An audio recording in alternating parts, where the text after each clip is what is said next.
Y en una funeraria en Valladolid, al parecer, incineraban los cadáveres, pero dejaban fuera el féretro.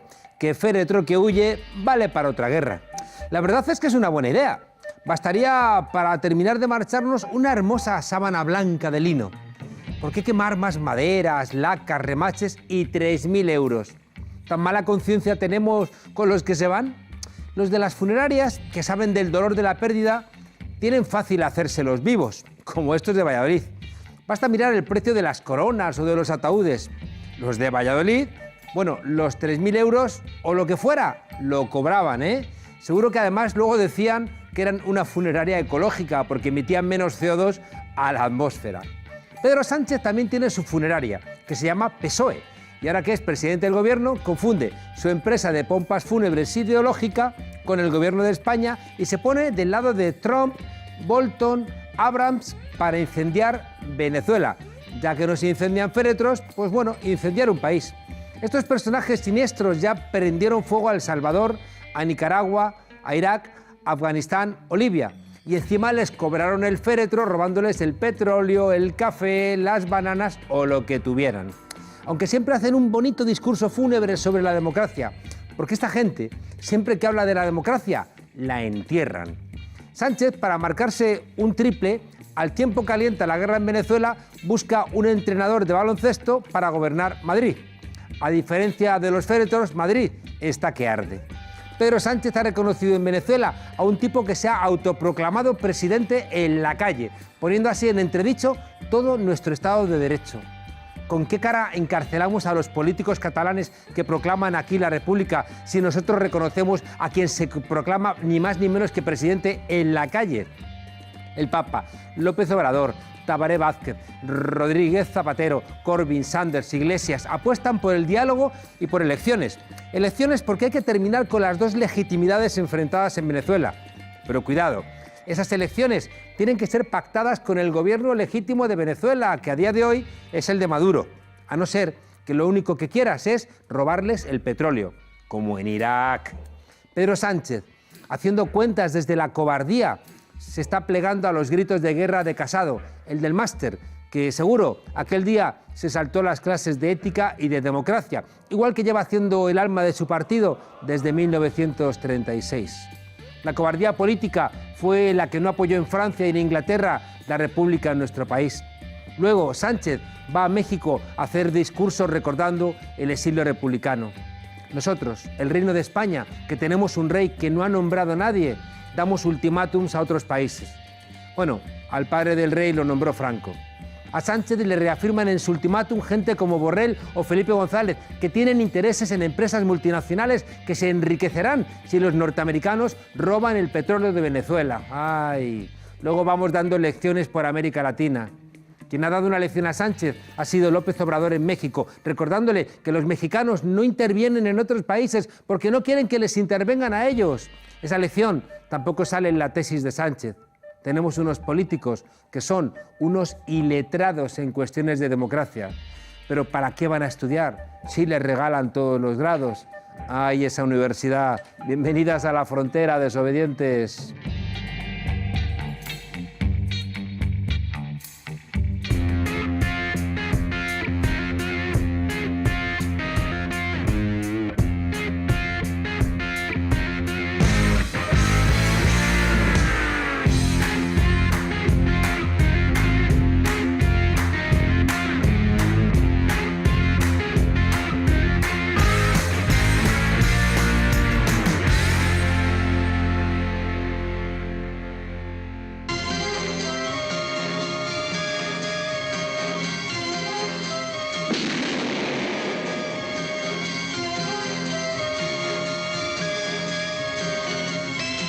James Bond tenía licencia para matar. Es lo que tiene haber sido Imperio. James Bond nunca ha defendido la democracia. Defiende los intereses del Imperio y lucha siempre contra los enemigos del Imperio. James Bond votó sí en el Brexit. Está muy bien mandado. A ver si dejamos de engañarnos. La estrategia de Estados Unidos siempre ha sido la misma: evitar que los países creen unidades regionales. Lo ha solventado a base de golpes en América Latina, en Asia, en África y en Europa. Su aliado siempre ha sido Gran Bretaña. aunque ahora también le ayuda a la extrema derecha que odia a Europa. Steve Bannon hace bien su trabajo, ayudó a Trump y ahora está intentando desmembrar Europa. Así que montaron el Brexit y la liaron. Porque mientras Europa está enredada, es más fácil invadir Venezuela, masacrar Gaza o besar en los labios a los príncipes saudíes, esos que financiaron volar las Torres Gemelas. Tras meses negociando en la Unión Europea, la reciente histórica derrota de May en el Parlamento ha demostrado que la ley de Murphy es cierta y la tostada siempre cae del lado de la mantequilla si has puesto demasiada. Pero vayamos a las fuentes de este problema.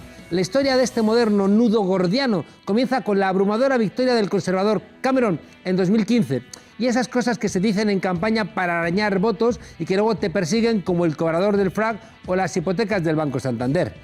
La promesa de Cameron para atraer el votante más británico fue celebrar un referéndum sobre la permanencia del Reino Unido en la Unión Europea. La liaste. Un tiro que al final salió por la culata. El problema es que este asunto es un tema muy delicado y también muy antiguo en las islas. A mediados del siglo XX, el Imperio Británico parecía incompatible con unos Estados Unidos de Europa, como los llamaba despectivamente Churchill, el del puro.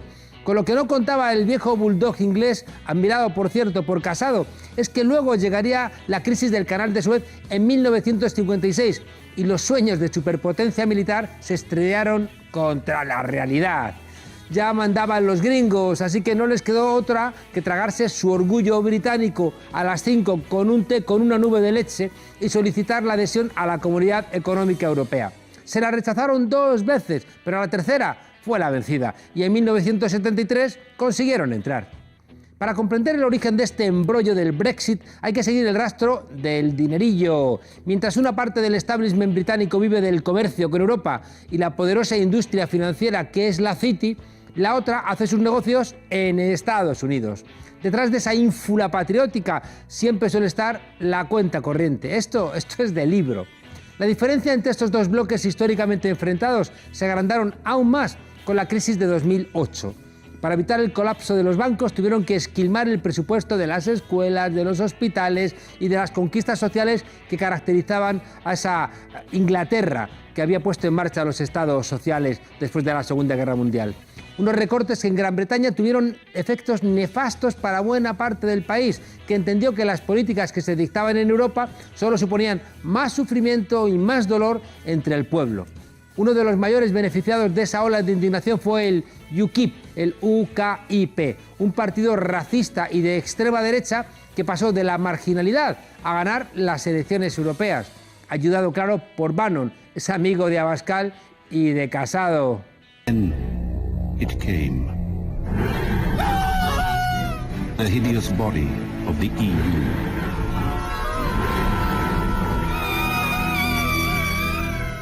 Smashing our democracy and destroying our laws.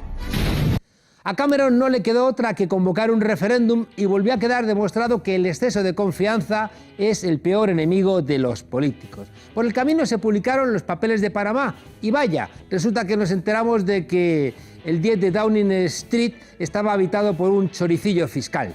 No cometió ningún delito, es verdad, pero le recordaron sus palabras cuando había criticado a Jimmy Carr por recurrir a paraísos fiscales. Dijo, lo que ha hecho no es ilegal, pero es inmoral e hipócrita, dijo del famoso humorista británico. ¡Zasca! La campaña a favor del Brexit buscó canalizar el malestar de los británicos y culpabilizar a la Unión Europea de todos los males. ¿Os suena de algo esa táctica? Para conseguir ese objetivo aplicaron la máxima de Goebbels de que una mentira repetida 1000 veces se convierte en el 11º mandamiento.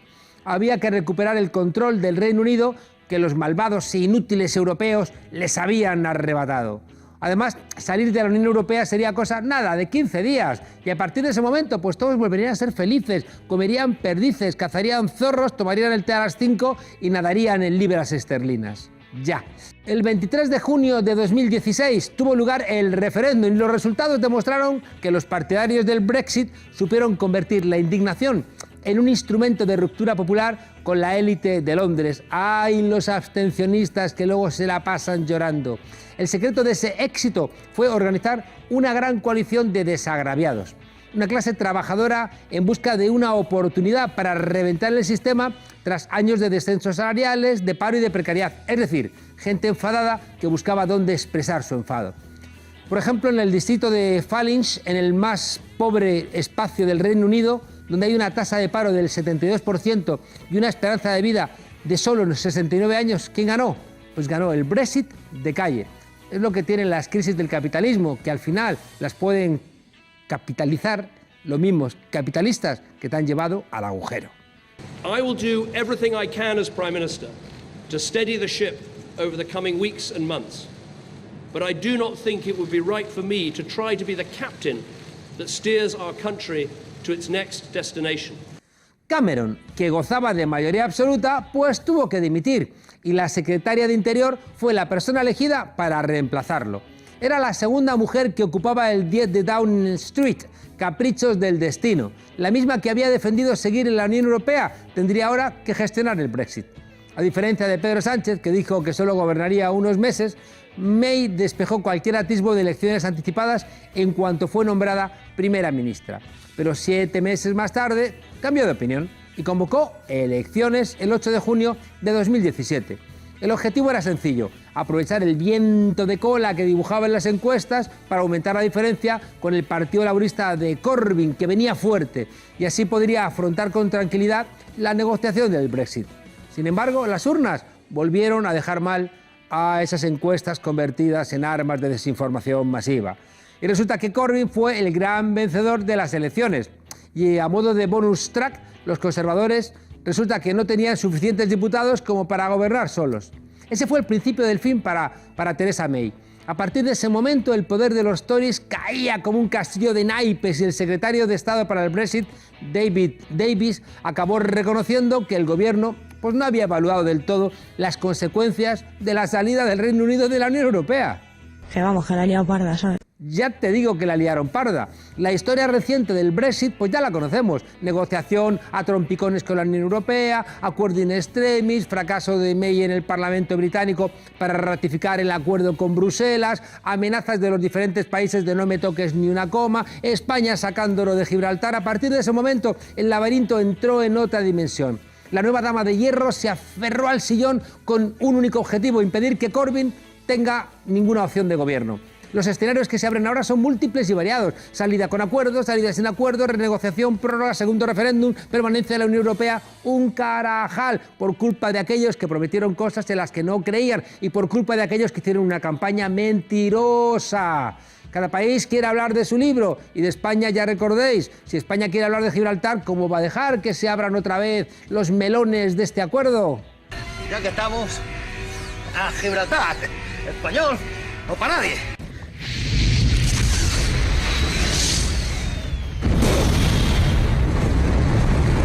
Lo único cierto es que detrás de todo esto está siempre el pulso que se disputa en muchas partes del planeta como salida a la crisis. Unos movimientos surgidos en los últimos años que buscan resetear el sistema para poner entre las prioridades o bien la lucha contra la desigualdad, la justicia y los derechos de la gente, o insistir en que lo que Dios te dé, pues que San Pedro te lo bendiga.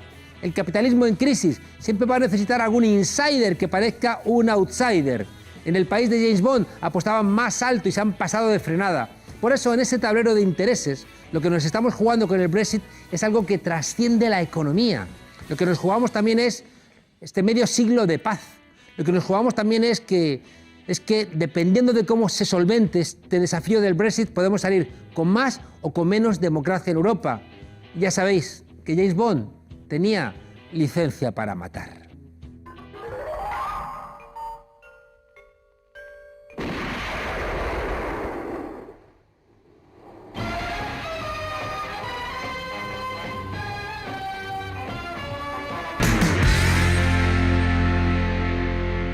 Hay importantísimos puntos de contacto entre Ciudadanos y Vox. De hecho, cuando hacía referencia a esos 5 puntos esenciales, pues mi coincidencia era casi plena. Eso Albert lo sabe, porque como presidente de la Fundación de NAES le hemos invitado en muchas ocasiones, hemos podido colaborar. También, mientras yo militaba en el Partido Popular, tuve la oportunidad de acudir al acto de presentación de Ciudadanos en Madrid y aprovecho la ocasión para invitarte a que acudas al acto de presentación de Vox en Barcelona, que será este jueves. Pues este jueves, no sé si Y aunque estaré no yo, nos pero alguien de veamos... Ciudadanos seguro que acude, porque la cordialidad, de verdad, o sea, no es porque estemos, la gente que nos conoce fuera del plató sabe que esto ha sido siempre así. Pues yo creo que Albert Rivera está todavía menos preparado para gobernar de lo que lo estaba hace unos años, porque Albert Rivera no es ni sombra de lo que fue. Albert Rivera era mucho más auténtico, mucho más claro hace unos años. A día de hoy, Albert Rivera se ha convertido en un político populista. Ya no te puedo querer, mi cariño se acabó, lo quemo tu falsedad, tus palabras de papel. Ya no te puedo querer, mi cariño se acabó, la tristeza del ayer, el tiempo se la llevó. Te di. Hoy, nuestro repaso en los lunes al sol a todos esos deterioros de la condición laboral que dice nuestra Constitución que son esenciales para construir la dignidad de las personas. Hoy nos hacemos eco de un problema que afecta a miles de trabajadores en nuestro país, la temporalidad. Solo en la Comunidad de Madrid hay 50.000 interinos que siempre están con la incertidumbre porque aspiran a ser fijos, pero no termina la oposición de salir, en fin. La mitad de ellos están en el sector de la sanidad. Los contratan para cubrir un día, unas vacaciones, bajas por maternidad, pero no se convocan oposiciones desde el año 2005. Y para hablar de este tema tenemos al otro lado del teléfono a María Mercedes Carrillo, de la Plataforma de Personal Temporal de las Administraciones Públicas de la Comunidad de Madrid. María, buenas noches. Buenas noches, Juan Carlos. María, cuéntanos, la Plataforma de Personal Temporal de las Administraciones Públicas, ¿qué significa esto? Pues significa que somos muchos trabajadores y trabajadoras temporales, bien seamos funcionarios, estatutarios o laborales, que trabajamos para todas las administraciones públicas de este país y que estamos contratados en fraude de ley y nos hemos unido en diferentes plataformas, que no queremos que haya fuerzas sindicales dentro de ellas, sino simplemente trabajadores. Yo en concreto pertenezco a la plataforma que has dicho de la Comunidad de Madrid. ¿Por qué estáis en fraude de ley? Pues estamos en fraude de ley porque nos contrataron, pasaron más de 3 años, o bien hubo gente que, como has dicho, los de sanidad encadenan contratos hasta llegar a los 3 años.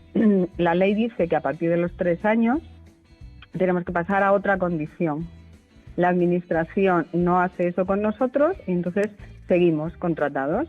A partir de los 3 años y un día, por la ley de la propia administración, estamos contratados en fraude de ley, por la administración, que incumple su ley. Que incumple su propia ley. Porque la idea es que, bueno, pues para garantizar el puesto de trabajo, si se van encadenando contratos, se supondría que hace falta ese puesto de trabajo, ¿no? Y por tanto supongo que estáis reclamando ese puesto de trabajo que hace falta en tanto en cuanto van encadenando contratos.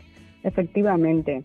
Se nos contrata de forma temporal con el objetivo de cubrir necesidades puntuales y temporales, pero como pasan años, a partir de los 3 años estamos en fraude de ley, pero hay compañeros y compañeras que llevan 10, 15, 20 o incluso más años, con lo cual lo que estamos cubriendo son necesidades estructurales. Claro. Efectivamente, Oye, que son necesarias. María, no he entendido por qué los sindicatos están enfrente de vosotros. Bueno, los sindicatos firmaron con el gobierno del Partido Popular, del señor Rajoy, un proceso de estabilización y realmente la causa de firmar esto fueron Comisiones UGT y el CSIC.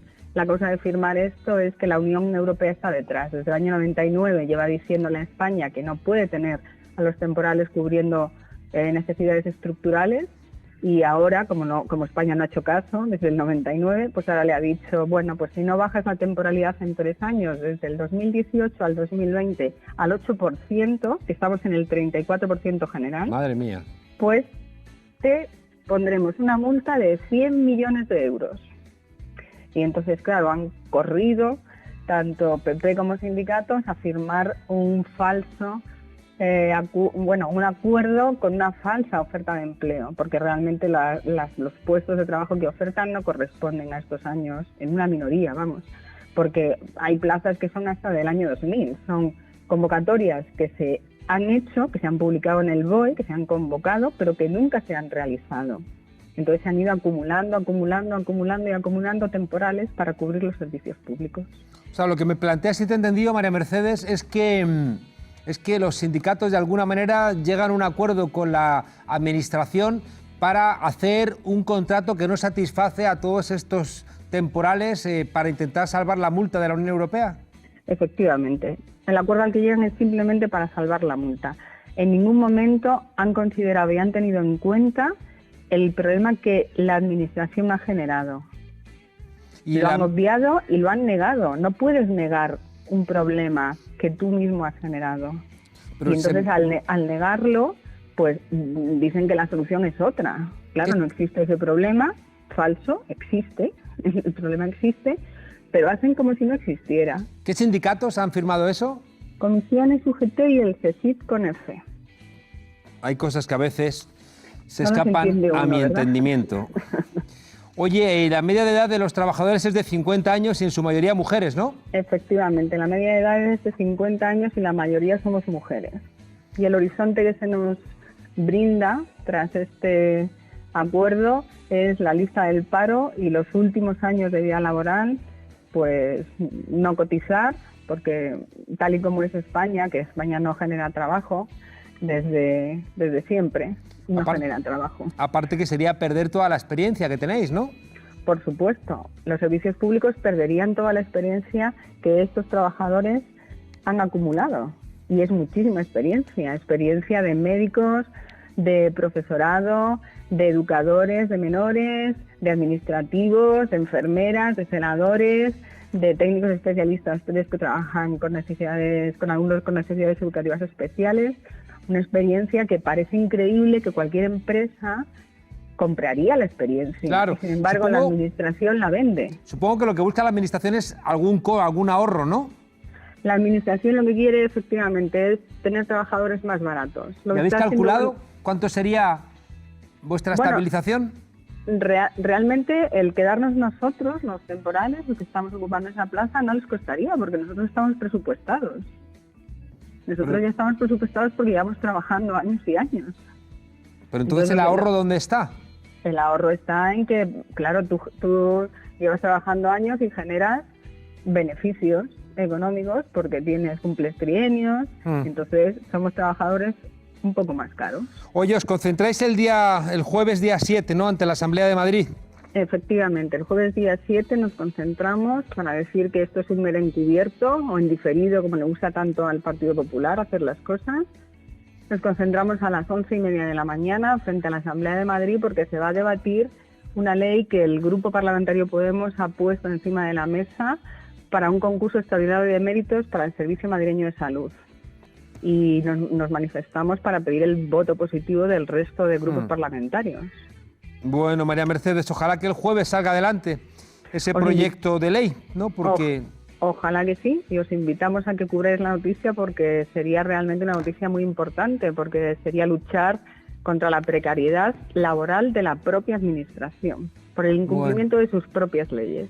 Pues parece muy sensato y además junta todo, ¿no? Gente de 50 años, mujeres con experiencia, sector público, cuidados, atención. Yo creo que es una pelea que mejora las condiciones de nuestra sociedad. Así que, María Mercedes, de la Plataforma de Interinos, mucha suerte en vuestra reivindicación. Ojalá, aparte de Podemos, los demás partidos entiendan que defender vuestra reclamación pues nos beneficia finalmente a todos. Suerte, adelante y a la calle, que ya es hora. Muchas gracias, Juan Carlos. Allí Un abrazo estaremos. a los compañeros y compañeras. De tu parte. Lolo, cuéntame algo bonito. ¿Prefiere usted, como presidente de gobierno, a un aficionado al baloncesto como Zapatero o a un aficionado al ciclismo como Rajoy? Prefiero lo mejor para el país, prefiero que... ¿Para el país o para España? Vamos a hacer la distinción, que estamos en un periódico. Bueno, para el país llamado España. ¿A cuál de los dos le ve usted con más reflejos para marcar un triple en el último minuto? Pues bueno, voy a ser bastante directo en esto. Creo que Mariano Rajoy anotaría ese triple o al menos lo podría lanzar. Lo podría lanzar. Veo con una mayor capacidad de reflejos. ¿Quién me pone la pierna encima para que no levante cabeza? ¿Quién?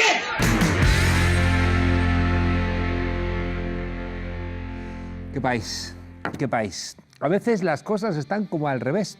Por ejemplo, una revista que da consejos de belleza a los maromos. Una mujer piropeando a un chico o haciendo woman sprinting, es decir, despatarrándose en los transportes públicos. Ese mundo al revés. Es un cambio de roles para mostrar pues, ese micromachismo que se nos pone ahí de lado y no se nos muestra con claridad y pasa desapercibido. Y también, cuidado, otros no tan micro que debiéramos darnos cuenta y los hombres quizá los despreciamos, pero que lo sufren las mujeres cada día. En lo cotidiano se demuestra que esto es un problema estructural y desde lo humorístico, irónico, lo combate nuestra invitada de hoy pues constantemente. El techo de cristal, los cánones estéticos, la cosificación, la homofobia, los aliados, asuntos clave en formatos visuales sencillos y directos en redes sociales. Ese es el territorio para esta divulgación tan necesaria. Imágenes bellas para realidades feas, que se puede enseñar, que se puede ser pedagógico sin negar ni los colores ni las flores. María Murnau, buenas noches, feminista ilustrada. Buenas noches, Juan Carlos. Gracias por acompañarnos aquí en La Frontera. Oye, ¿qué micromachismos estáis ilustrando? Bueno, micromachismo hay muchísimo, desde que te levantas hasta que te acuestas, nada más abrir los ojos estás pensando qué ropa te vas a poner hoy. Ajá. Si eres mujer, claro, que el vestido, el maquillaje, el pelo, todo, y eso para ir a trabajar. Ya si te pones un evento o tal, ya todo se aumenta y tienes que ir con un protocolo de ir enseñando escotes, de llevar tacones, es decir, zapatos muy incómodos, que si el maquillaje es muy exagerado, es modificaciones constantes de cómo somos. Vengo de dar una conferencia ayer en Santo Domingo. Y después en el coloquio había mucha gente y una mujer se quejó, ¿no? Y preguntaba cómo se podía liberar a las mujeres de la vanidad, ¿no? de estar buscando un lápiz de labios. Y otra mujer saltó y dijo, yo reclamo mi derecho a estar guapa. Bueno, es que siempre nos ha metido en la cabeza que la belleza es algo que tenemos que conseguir, pero solo nosotras, y desde pequeña que nos regalan estuches de maquillaje, que nos llevan siempre a la peluquería, tal, nos dejan el pelo largo, nos hacen pendientes. Desde que nacemos prácticamente todo va enfocado a ser guapa, y es un valor que se repite mucho y siempre nos valoran a través de ahí, nuestros abuelos y abuelas, los familiares cuando te conocen, ¡ay, qué guapa estás! Y tal. Entonces al final se convierte, de tanto escucharlo, se convierte como en un objetivo básico en nuestra vida y una forma de aceptación. O sea, que estaría bien sentirnos guapos, pero no solo. A ver, no está mal, pero es que hay muchas cosas antes y al final eso te limita en muchos aspectos. Pero eso, es que estoy imaginándome a los machirulos diciendo, ¿qué? ¿Que quieres estar fea? Y dices, no es el caso, no esa es la pelea, no. Es que se le da una prioridad al final y ya no es ser guapa o fea, sino que el cuerpo que tenemos nos lo ha dado la naturaleza de forma aleatoria y nadie tiene la culpa de tener el cuerpo que tiene, que le ha tocado. Entonces, es un problema cuando se convierte en un requisito para un trabajo o incluso cuando no es de cara al público. Ese es el problema, que es un requisito. Oye, micromachismos. ¿Qué son los micromachismos? Bueno, a ver, una palabra que a mí no me gusta usar excesivamente porque al final poco a poco se van convirtiendo en algo grande y es una forma de violencia. Pero bueno, micromachismo son pequeñas costumbres que se confunden con tradiciones y al final, por ejemplo, el hecho de darle 2 besos a una mujer y la mano a un hombre indica todo el rato una diferencia. Entonces, no es el hecho de que esté mal, por ejemplo, cederle el asiento a alguien, a una mujer en el autobús o pretender ayudarla con la bolsa de la compra y tal, pero es el hecho de tratar diferente. Al final siempre la diferencia indica una jerarquía y no podemos pretender ser iguales, que nos traten iguales si hay ese tipo de detalles. Nos decía el otro día aquí una feminista que ella prefería los espacios formales a los informales, porque en los formales está reglamentado el comportamiento igual de hombres y mujeres, mientras que si las decisiones se toman en los espacios informales, somos los hombres los que en esos espacios informales, bueno, pues ocupamos de manera más sencilla el espacio, la palabra, el ámbito físico, y la mujer al final en esos espacios informales pierde muchísima posibilidad de hacer valer sus ideas, su palabra, sus intereses.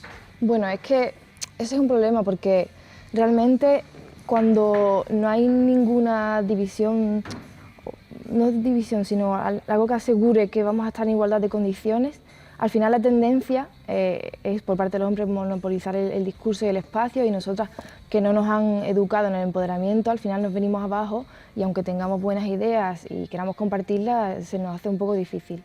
Y María, 300.000 seguidores en Instagram, que está muy bien, es una posibilidad de llegar a mucha gente.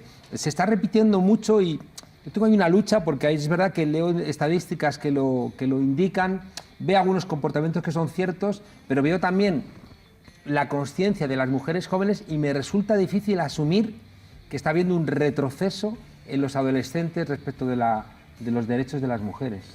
Yo creo que sí, que hay un retroceso, pero no se ve porque el patriarcado es muy listo y es capaz de camuflarse.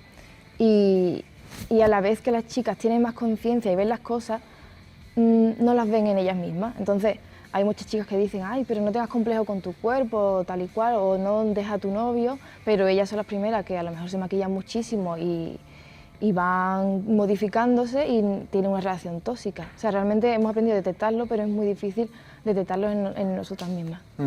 Diario de una rebelde. Cuando veo esta foto de tu libro, y recuerdo una señora de Vox que ha querido fotografiarse, así dices, qué falta de... Bueno, es que ahora... De cuidado. Sí, es que ahora el feminismo es una tendencia, se ha convertido en una tendencia, está en todos los medios diariamente y cualquier político o cualquier partido político va a usarlo, sobre todo ahora que se acercan elecciones y tal. Y bueno, Albert Rivera dice que no hay nada más feminista que una mujer le dé un hijo a otro. O sea que ahora puede utilizarse para cualquier cosa. No hay nada más bonito que el que una mujer le regale un hijo a otro. Todavía regalar un hijo. Entonces, ahora se utiliza mucho para en cualquier contexto, pero realmente el feminismo está bastante alejado de partidos como Vox. ¿Tu libro de alguna manera quiere luchar contra esa moda del feminismo que al final ser feminista y revolucionario es comprarte una camiseta en Desigual? Claro, es que realmente el feminismo para llevarlo bien a la práctica, que evidentemente cada mujer lo lleva como cree, hay que informarse un poquito porque hay muchos medios, muchas personalidades que hablan de este tema, pero realmente es una ideología política, es un movimiento, necesita formarse, no puede saber lo que es el comunismo por haberte leído 3 artículos de un periódico, hay que empaparse bien. Uy, Internet no sé si ayuda en eso. Sabemos mucho, pero profundizamos poco. Sí, es el Oye, problema. tú buscas algunas viñetas, algunas ilustraciones que no son sencillas. Por ejemplo, hay una que dice los complejos de las mujeres son una mina de oro. No sé si la tenemos. Ahí está, ¿no? Los complejos de las mujeres son una mina de oro. ¿Qué quieres decir con esta viñeta? Bueno, pues lo que quiero decir es que el modelo de mujer ha sido creado por y para el hombre, para su satisfacción, y la mayoría de las empresas de cosmética y de moda van orientadas a mujeres, el tema de lencería, de maquillaje, todo, incluso la cirugía estética, va todo enfocado a las mujeres, y hay un negocio ahí que genera millones y millones incalculables. Entonces, mientras eso siga ahí, se retroalimenta el patriarcado con el capitalismo y se van haciendo cada vez más fuertes. Eso es una industria que es imposible. Nos contaba María, un profesor nuestro, cuando yo era jovencito en la facultad, que todos los anuncios de detergentes son sádicos, ¿no? Porque juegan con algo que también aparece en una viñeta tuya sobre la menstruación. Vamos a verla, que te lo comento. Hay tanto tabú con la menstruación que cuando nos baja en el trabajo o en clase vamos al baño con el tapón o la compresa escondida como si fuera droga, ¿no? Tienes eso, sí, pero que nadie nos vea. Nos decía este profesor que estos anuncios son sádicos porque lo primero que te recuerdan es que eres sucia, ¿no? Porque tienes la menstruación, o la casa está sucia, y tu marido fracasa en la oficina porque tiene la camisa sucia, o tu hijo fracasa en el colegio porque tiene el babi sucio. Y de repente te dicen, pero el frotar se va a acabar, ¿no? O viene Mr. Proper a echarte una mano, ¿no? O sea, que lo primero es recordarte que tu vida es una basura porque vives entre la mierda, porque eres una guarra que no limpias, ¿no? Y luego te traen el detergente, ¿no? Entonces, todos estos anuncios primero te crean esa sensación de culpa y después te venden el producto para que ya pertenezcas otra vez al mundo de los ángeles. Sí, es que el tema está en que al final nosotras somos las responsables de que las familias vayan hacia adelante. Y incluso en los anuncios que te dice vengo del futuro con este nuevo detergente, al final es una mujer hablándole a otra mujer de que tiene que seguir fregando. Es decir, que en el futuro todos sabemos ya que la responsabilidad va a seguir siendo nuestra. Oye, ¿el feminismo es político? Claro. ¿Por qué? Porque atañe a la mitad de la población y los cambios, por mucho que haya una revolución social, tienen que venir desde arriba y se tienen que aplicar leyes para asegurar la igualdad. ¿Tú crees que con las mujeres puede cambiar la política? Claro. ¿Por qué? Porque somos... ¿Qué seguridad? Dices, sí. Por supuesto. No sé, yo creo que para legislar en función a todos y todas es necesario que todos se vean representados, tanto mujeres como personas de otras razas, de otras condiciones, de todo. Y en el momento en el que se excluye a una parte de la población, se está excluyendo sus necesidades y su visión. O sea, que eres optimista. Bueno, hay que serlo, ¿no? Si no... Y el 8 de marzo vamos a darnos otra lección. Sí, yo espero que haya huelga general y que todas las mujeres se sumen. Incluso aunque no hubiera huelga, si pueden sumarse, por mí guay. O sea, creo que lo necesitamos. Me llamo Murnau, diario de una rebelde, que nos ha enseñado, entre otras muchas cosas, que el cuerpo viene como viene. Quizá por eso te lo has tatuado, ¿no? Para decir... Sí. Yo soy la que dice como... Ya que me lo han dado aleatoriamente, esto lo voy a decir yo. Esto lo decido yo. Qué bien, María. Pues nada, Instagram se te busca como María Murnau también. Y feminista ilustrada, sí. Feminista ilustrada. Y nada, pues yo creo que es una manera inteligente, simpática, sensible de aprender cosas que no siempre vemos. María, muchísimas gracias. Muchas gracias a vosotros por invitarme. Lolo, tráenos de ese supermercado que tienes tu pirata, esas cosas que nos hacen pensar en mundos más afables. El régimen iraquí tiene armas de destrucción masiva. ¿Eso usted está seguro? Puede estar usted seguro, y pueden estar seguros todas las personas que nos ven, que les estoy diciendo la verdad. El mundo pensaba que en Irak había armas de destrucción masiva y no había armas de destrucción masiva.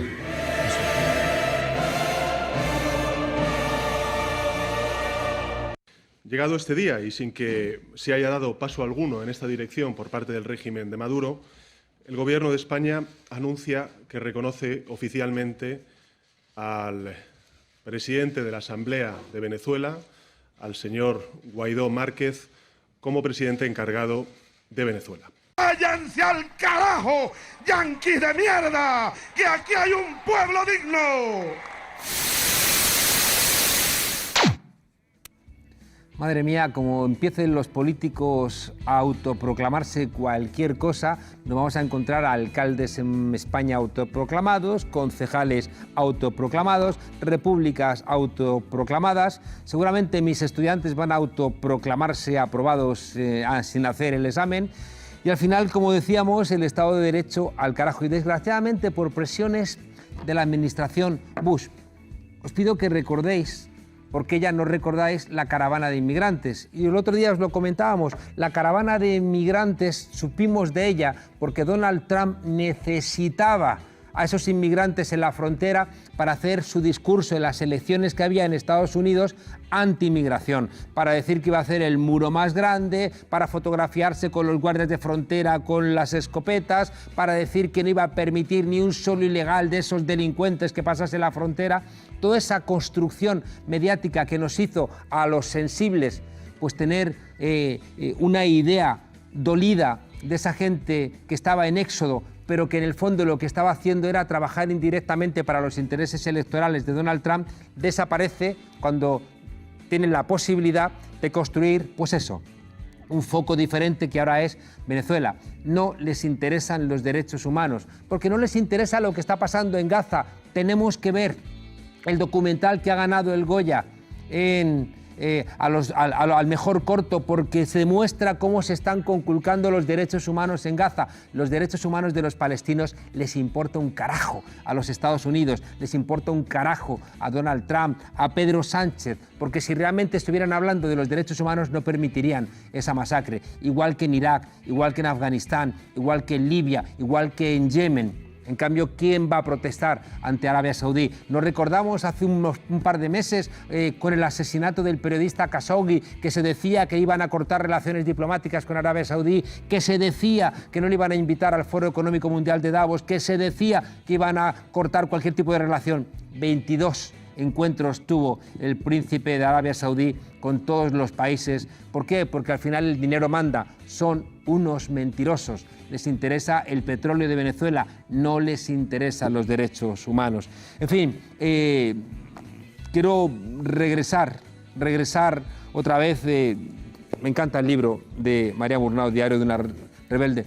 Quiero regresar otra vez a preguntarle a nuestro corresponsal en América Latina, a Pedro Brieger, sobre esta situación que creo que nos aterra a los que sabemos cómo ha acabado la intervención estadounidense en nombre de la democracia en tantos países. Pedro, buenas tardes, buenas noches. Buenas tardes, buenas noches. Efectivamente, Juan Carlos, esto es así. Vos fijate que cuando se como precedentes, lo que contamos la semana pasada, que hay gobiernos paralelos. Ay, tenemos problemas con la cobertura. Bueno, pues nada, si no podemos, no os preocupéis. Mañana hablamos con Pedro Brieger y que nos cuente un poco cuál es la recepción en América Latina de este reconocimiento de algunos países de la Unión Europea, de este autoproclamado presidente, y que de alguna manera da alas, ¿no?, a comportamientos bueno, pues violentos. Me da pánico, ¿no?, que esa gente que desde el año 98, cuando ganó el presidente Chávez las elecciones, han estado conspirando. Me recuerda tanto a la historia de nuestro país. Hay una carta del nuncio de su santidad de la noche del 18 de julio del 36 diciendo que había que tumbar al gobierno de la Segunda República la misma noche del 14 de abril del 31, perdón. La misma noche del 14 de abril del 31 ya se estaba planteando a ver qué hacemos para salir de este nuevo gobierno. Bueno, pues creo que ocurrió lo mismo en Venezuela. Y estos que ahora, ¿no?, están intentando encontrar con la debilidad económica de Venezuela y quizá también los errores de Nicolás Maduro o la incapacidad, ¿no?, para solventar algunos problemas económicos, están aprovechando para tumbarle. Pero cuidado, los Guaidó llevan intentando tumbar ese gobierno desde el año 98. No nos engañemos, desde siempre. Y desgraciadamente los que le están apoyando en ese comportamiento son los mismos que acompañaron la aventura terrible de Libia. Hoy está Libia con 200.000 muertos, no hay ni rastro de la democracia, el petróleo lo están robando contrabandistas. Aquello es, pues eso, un espacio desolado, igual que Yemen, igual que Afganistán, igual que Irak. Estados Unidos, todo lo que toca lo convierte en un infierno. Bueno, no quiero dejar de recomendaros el Diario de una rebelde, sobre todo porque creo que muchas veces lo único que nos salva de este mundo tan roto es la posibilidad de darnos cuenta de que lo podemos hacer un poco más bello, siendo un poco más buenos. Desobedientes, hasta mañana.